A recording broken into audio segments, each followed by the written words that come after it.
Hello बच्चों, कैसे हो आप सभी लोग? बढ़िया, फर्स्ट क्लास। तो बेटा आज की इस वीडियो में मैं आपको बताऊंगा टेस्ट ऑफ डिविजिबिलिटी और पूरी इंट्रोडक्शन इसमें देने वाला हूं मैं, ठीक है ना। इसमें मैं बताऊंगा आपको कि दो से कौन कौन सी संख्याएं डिवाइड हो सकती हैं, तीन से, चार से, पाँच से, यानी कि कहने का मतलब दो से लेकर 11 तक की जो संख्या है, यानी कि किन से वो डिवाइड होती हैं। और इसमें ना अक्सर बच्चे कंफ्यूज होते हैं कि सर ये संख्या किससे डिवाइड होगी।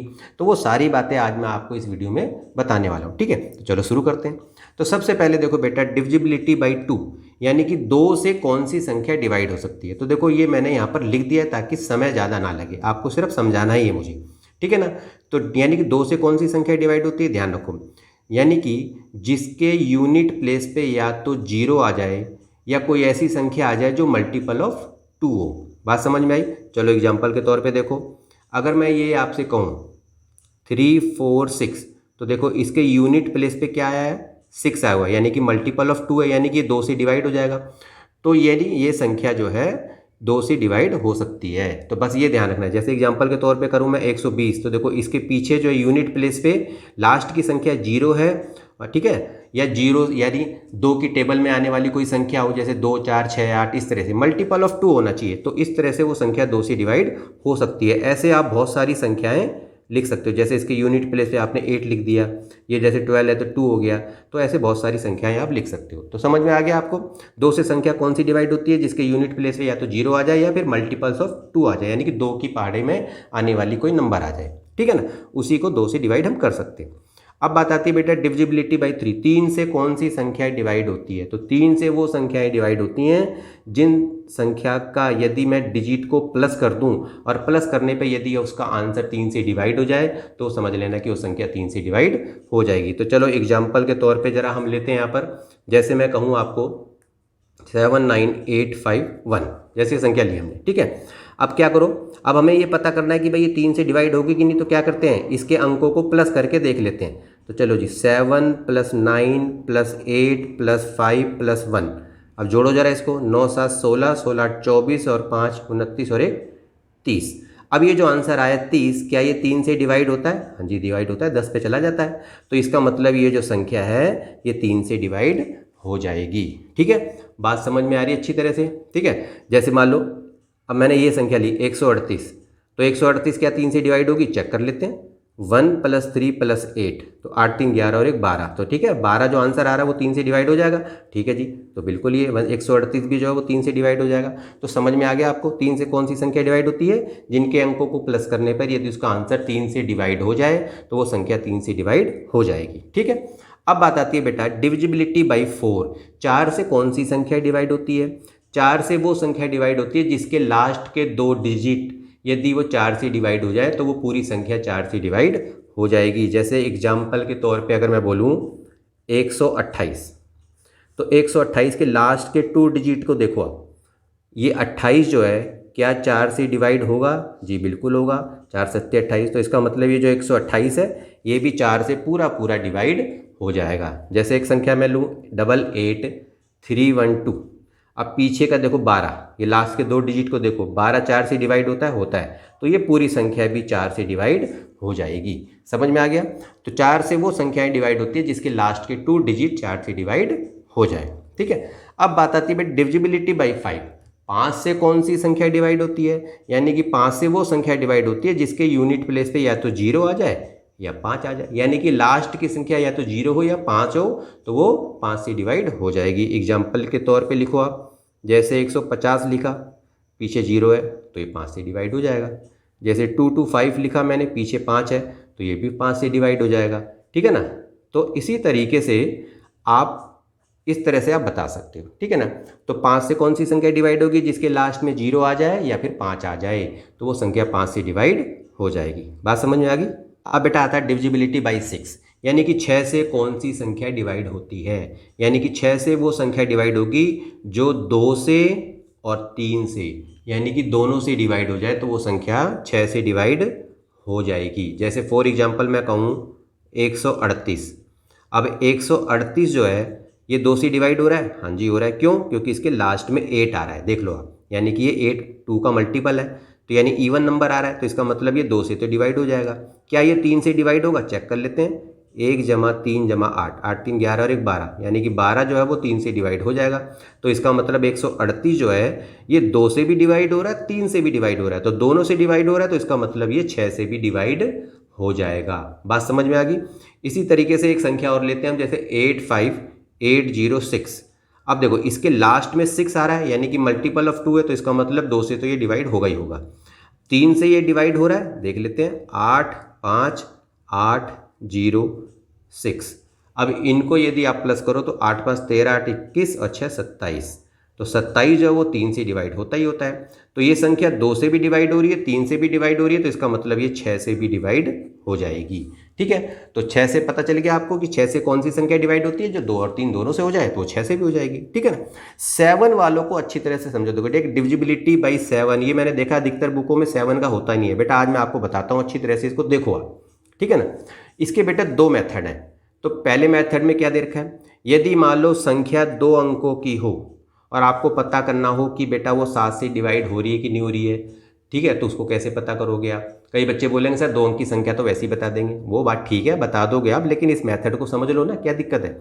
अब मैंने कहा बेटा 63 है, अब तुम्हें पता करना हो 63 है वो 7 से डिवाइड हो रहा है कि नहीं हो रहा, तो आपको क्या करना है, बस ये ध्यान रखना, ठीक है, कि आपको जो सबसे अगला नंबर है, यानी कि जो सबसे पहले नंबर है इधर, ठीक है, जो सबसे फर्स्ट नंबर है उसको आप क्या करोगे, 3 से मल्टीप्लाई कर दोगे। देखो क्या लिखा है, a number of 2 digit is divisible by 7 if sum of the 3 times the digits in the 10 place and the digit in the 1 place. तो देखो 10 प्लेस का जो नंबर है, जैसे ये यूनिट है 1 से, ये 10 है, 10 प्लेस के नंबर को आपको 3 से मल्टीप्लाई कर देना है और ये यूनिट प्लस वाला नंबर जोड़ देना है। तो देखो 6 3 18 और 3 21, तो 21 7 से डिवाइड होता है ना, तो इसका मतलब 63 डिवाइड हो जाएगा। बात समझ में आई ना। इसी तरीके से देखो 56, तो क्या करना है, 10 प्लेस के नंबर को 3 से मल्टीप्लाई करना है, 3 गुणा में 5 और यूनिट प्लेस वाले को जोड़ देना है, तो 5 3 15 6 21, तो देखो ये भी डिवाइड हो रहा है। बात समझ में आई।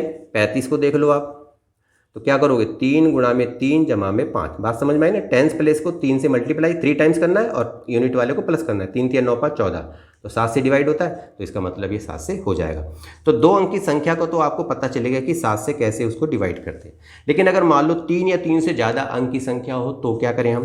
चलो एग्जाम्पल के तौर पर आप देखो, आप अब हमें क्या करना है, अब देखो ये चीज़ को देखो, अ नंबर ऑफ 3 डिजिट और more digit is divisible by 7 if the sum of the numbers formed by the last 2 digit, ये ध्यान रखना है, last 2 digit and twice the number formed by the remaining digit in the divisible by 2। तो आपको क्या करना है, देखो समझो पहले, जैसे अगर मैंने कहा 5 7 4 है, आपको क्या करना है, ये जो टेंस देखो, ये लास्ट के 2 अंक को पहले अंडरलाइन कर लो, लास्ट के 2 डिजिट को छोड़ दो और बाकी के जो डिजिट बचेंगे उसको क्या करना है, 2 से मल्टीप्लाई कर देना और इसको जोड़ देना। जैसे सोचो आप, 74 है, अंडरलाइन कर दिया हमने, अब ये 5 बचा, तो 2 से मल्टीप्लाई कर दो, उसका 2 टाइम्स कर दो, यानी 2 गुणा में 5 और प्लस में 74 जोड़ दो, 5 दूनी 10 हो गया, जमा में 74 कितना हुआ, 84।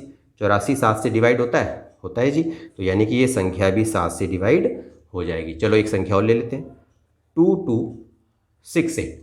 अब इसको देखो आप, पहले लास्ट के 2 डिजिट को छोड़ दो, अब इसके बाद क्या बचा, 22 बचा, 22 को 2 से मल्टीप्लाई कर देना है और लास्ट के डिजिट को प्लस कर देना है, यानी कि ठीक है, 22 दूनी हो गया 44 जमा में 68, 8 4 हो गया 12, 7 4 11, 112 7 से डिवाइड होता है जी। तो इसका मतलब ये 2268 भी जो है 7 से डिवाइड हो जाएगा। तो समझ में आ गया आपको अच्छी तरह से। अब देखो बेटा, डिविजिबिलिटी बाई 8, यानी कि 8 से कौन सी संख्या डिवाइड होती है, तो बस ये ध्यान रखना है, 8 से वो संख्या डिवाइड होती है जिसके लास्ट के 3 डिजिट यदि 8 से डिवाइड हो जाए तो समझ लेना वो संख्या डिवाइड हो जाएगी। जैसे मैं बोलूँ 54136, तो इसके लास्ट के 3 डिजिट लो, 136 है, 8 से डिवाइड हो रहा है क्या, 8 एकम 8 और ये 8 7 56, 17 भी डिवाइड हो रहा है, तो यानी कि लास्ट के 3 डिजिट इसके 8 से डिवाइड हो रहे हैं, तो ये संख्या भी 8 से डिवाइड हो जाएगी। ये बात आपको याद रखनी, ठीक है ना। 4 से डिविजिबल वाला क्या था, लास्ट के 2 डिजिट डिवाइड हो रहे थे, 8 वाले में क्या है, लास्ट के 3 डिजिट डिवाइड होनी चाहिए, ठीक है। यदि लास्ट के 3 डिजिट डिवाइड हो रहे हैं तो वो संख्या पूरी की पूरी 8 से डिवाइड हो जाएगी, ठीक है। डिविजिबिलिटी बाई 9, 9 की तो बहुत आसान है, जैसे 3 वाली आपने देखी थी। 9 से कौन सी संख्या डिवाइड हो सकती है, यानी कि 9 से वो संख्या डिवाइड हो सकती है जिसके अंकों को प्लस करने पर यदि उसका आंसर 9 से डिवाइड हो जाए तो समझ लेना कि वो संख्या 9 से डिवाइड हो जाएगी। तो चलो देख लेते हैं, 3888, हमने एक संख्या ली, इसके अंकों को प्लस करके देखते हैं। 3 8 + 8 + 8 8 16 3 24 3 27। 27 क्या 9 से डिवाइड होता है? हाँ जी होता है पूरा का पूरा। तो इसका मतलब ये संख्या भी 9 से डिवाइड हो जाएगी। तो समझ में आ गया 9 से कौन सी संख्या डिवाइड हो सकती है? जिसके अंकों को प्लस करने पर यदि वो 9 की टेबल में आ रहा है उसका आंसर, तो वो संख्या 9 से डिवाइड हो जाएगी। ठीक है। 10 से कौन सी संख्या डिवाइड होती है? 10 वाला तो बहुत ही आसान है, जिसके लास्ट का यूनिट प्लेस 0 आ जाए वो संख्या 10 से डिवाइड हो जाएगी। जैसे 100 है, 120 है, 150 है। ठीक है, कुछ भी लिख दो आप। ठीक है, कोई भी संख्या ऐसे लिख दो और पीछे 0 लगा दो बस, तो समझ लेना कि वो संख्या 10 से डिवाइड हो जाएगी बस। ठीक है, बात समझ में आ गई। अब बात आती है बेटा 11 की, ये थोड़ा सा आपको समझना है। ठीक है ना। अब देखो क्या है, 11 से कौन सी संख्या डिवाइड होती है? 11 से हमें देखनी है कि कौन सी संख्या डिवाइड होती है। तो इसको पढ़ो आप, देखो क्या लिखा है, a number is divisible by 11 if the difference between the sum of the digit in the odd places and the sum of the digit in the even places is a multiple of 11 और 0। तो कहने का मतलब क्या है कि 11 से कौन सी संख्या डिवाइड हो सकती है? तो चलो इसको पहले एग्जांपल के तौर पे समझाता हूँ ताकि समझो आप। इसमें देखो क्या देखा, 11 से वो संख्या डिवाइड हो सकती है जिसके ना इवन प्लेस के नंबर को ले लो, उनका सम कर दो, ओड प्लेस के नंबर ले लो, उनका सम कर दो, बाद में डिफरेंस कर दो। डिफरेंस करने पे यदि वो 11 के मल्टीपल आ रहा है या फिर वो 0 आ रहा है तो संख्या 11 से डिवाइड हो जाएगी। तो चलो एक संख्या लेके दिखाता हूँ आपको मैं, 2839155। ठीक है, अब आपको देखना है कि अब इसको कैसे हमें पता चलेगा कि 11 से डिवाइड हो रहा है। तो देखो आप पीछे से गिनना शुरू करो। चलो जैसे 1 2 3, आपको पता है, जैसे देखो पहला नंबर क्या है? ओड है। 2 क्या होता है? इवन है। तीसरा ओड है, ये क्या है? इवन है। ये क्या है? ओड है। ये क्या है? इवन है। ये क्या है? ओड है। अब आप समझ में आ गया बात। अब क्या करते हैं हम, तो सबसे पहले हम यानी कि सम ऑफ इवन प्लेस कर लेते हैं। Sum of even place, even place पे जो नंबर उनका सम कर लेते हैं। जैसे देखो इवन पे 5 है, लिखो 5। इसके बाद है 9, 9 लिखो। 9 के बाद हमारा 8 है, 8 लिखो। तो 9 8 17 5 22 हो गया। ठीक है, अब सम ऑफ ओड प्लेस का देख लेते हैं हम। अब ओड प्लेस पे जो नंबर है उनको सम कर लो। ओड पे हमारा एक हो गया 5, फिर हमारा है 1 के बाद हमारा क्या रह गया? 3, और 3 के बाद हमारा 2 रह गया। तो 5 और 6 3 9 2 11 हो गया। अब एक काम करो, इनका डिफरेंस कर दो। ठीक है, डिफरेंस करके देख लेते हैं, यानी कि 22 में से 11 को घटा दो तो क्या आया? 11। अब 11 जो है वो 11 की टेबल में आता है कि नहीं आता? आता है जी। तो इसका मतलब ये संख्या 11 से डिवाइड हो जाएगी। बात समझ में आई? चलो एक संख्या को और बताता हूँ। अब जैसे देखो 1452। अब आपको पता है ये है ओड, पहला 1 तो ओड, 2 तो इवन, ये ओड, ये क्या? इवन। अब एक बार जरा इवन वालों को प्लस कर लेते हैं। इवन वाला क्या है? 5 है और 1 है, तो कितना आया? 6। चलो जी ओड वालों का सम कर लो। ओड क्या है? 2 है और क्या है? 4 है, 6 आ गया। अब इनका डिफरेंस कर दो। डिफरेंस क्या आया? 6 - 6 यानी कि 0 आ गया। तो मैंने बोला ना कि 11 से वो संख्या डिवाइड हो सकती हैं जिसके इवन प्लेस और ओड प्लेस के नंबर को यदि आपको सम करके डिफरेंस कर दो, यदि वो 0 आ जाए या तो, या कि 11 का मल्टीपल में कोई नंबर आ जाए, तो समझ लेना कि वो संख्या 11 से डिवाइड हो जाएगी। तो यानी कि 1452 जो है वो 11 से डिवाइड हो जाएगा। तो समझ में आ गई होगी, उम्मीद करता हूँ कि बेटा मैंने जो भी बातें बताई आपको अच्छी तरह से समझ में आ गई होगी जी, कि जो भी टेस्ट ऑफ डिविजिबिलिटी के बारे में मैंने बताया आपको। ठीक है ना। तो यदि बेटा ये वीडियो यदि आपको पसंद आई हो तो बेटा इसे लाइक करना, कमेंट करके बताना कि ये वीडियो आपको कैसी लगी, और एक इम्पोर्टेंट काम वो है बेटा चैनल को सब्सक्राइब करना है। ठीक है ना। तो बेटा आज के लिए इतना ही, मिलते हैं फिर किसी नेक्स्ट इंटरेस्टिंग टॉपिक पे। तब तक के लिए ओके।